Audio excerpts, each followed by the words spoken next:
राज्य आणि केंद्र शासनाच्या विविध योजनांमधून कागलच्या पर्यटन विकासासाठी भरीव निधी उपलब्ध करून देण्यासाठी आपण शिफारस करणार आहोत।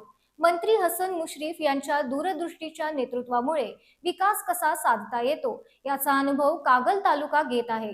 सर्वांच्या प्रगतीचं उदाहरण म्हणजे कागल असल्याचं प्रतिपादन राज्याचे पर्यटन विकास मंत्री शंभूराज देसाई यांनी केलं।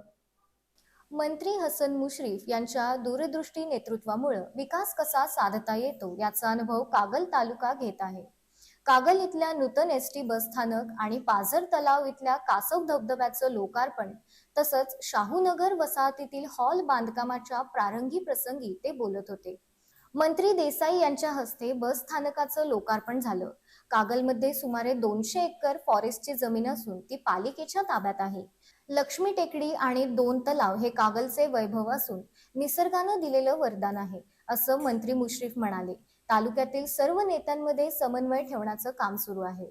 बारामती इथल्या शिवसृष्टीच्या धर्तीवर कागलमध्ये शाहू सृष्टी निर्माण करण्याचा मानस आहे। त्यामुळे कागल पर्यटनाच्या दृष्टीनं प्रमुख केंद्र बनणार आहे। कागलच्या हेरिटेजसाठी पालिकेने दिलेल्या प्रस्तावाला मंजुरी द्यावी, असं समरजित घाटगे म्हणाले।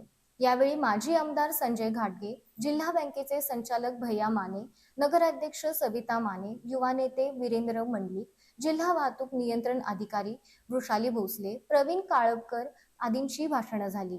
आगार प्रमुख प्रमोद तेलवेकर यांनी आभार मानले।